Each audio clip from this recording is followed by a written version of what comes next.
Hmm.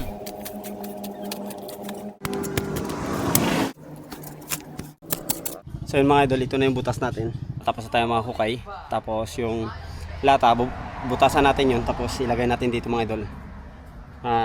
Bumutas nga pala tayo kasi sobra yung haba ng isda.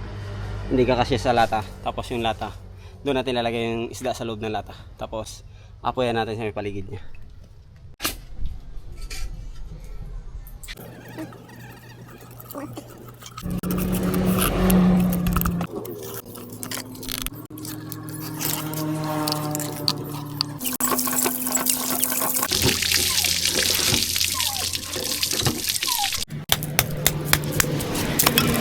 Tusok na natin dito yung ating isda.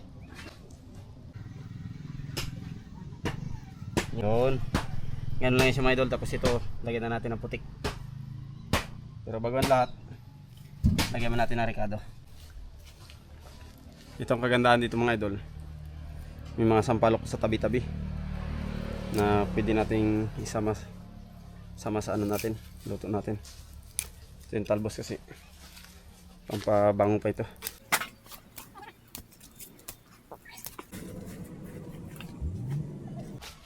Mga idol, kuha tayo ng tanlad mga idol. Iya! Pampabango! Okay na ito. Tanlad. Iuna natin ito mga idol yung ano, sibuyas pati kamatis.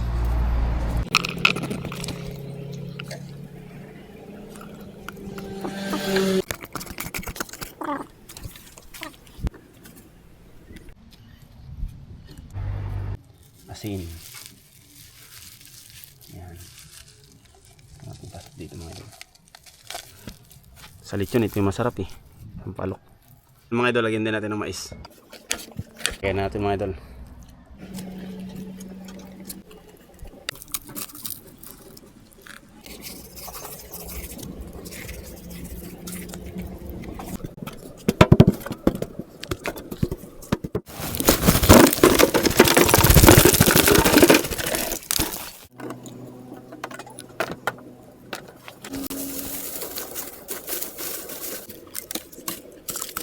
Sindi na natin.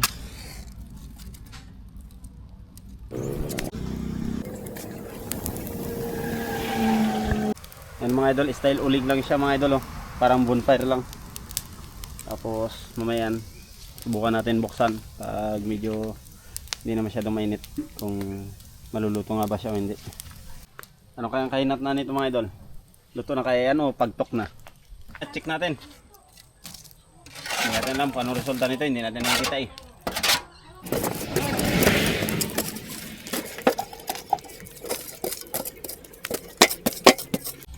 Wow!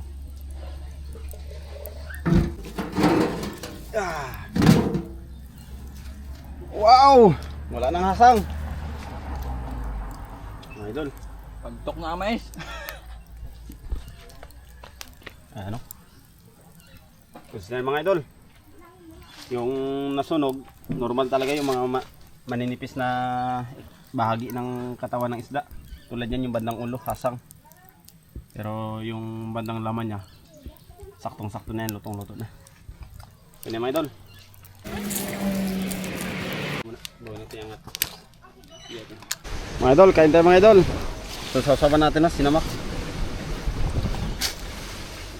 Yung talaga idol. Wow! Sarap.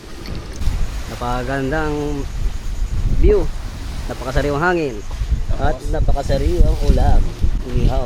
Inihaw mga idol. Ito yung masarap dito mga idol, yung loob. Complete ricado. Wow. Uy, Wow, wow, wow. Ito yung bili niya talaga masarap. Dami mga idol. Tapos ito yung ano, atay mga idol. Kain tayo mga idol. Lutong-luto talaga. Kain. ikaw idol. Ako. Kain na. Tingnan natin yung bili. Ano? Grabe yung taba. Sakil. Ah! Kain mga idol. Sarap. Matin mga idol kung Si idol ko Ismon. sarap talaga mga idol. Ang ilihaw na isda.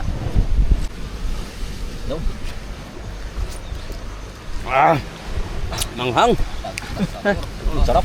Ito ba? Ito? Tuyo. Ito? Tuyo. Ito? Yung bili nyo.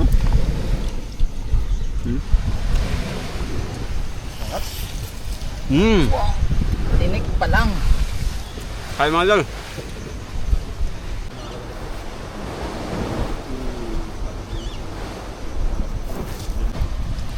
Eh mga idol, medyo yung part na bandang ulo, yung mga maninipis na tulad niyan pisngi ng ng isda, asang ay nasunog.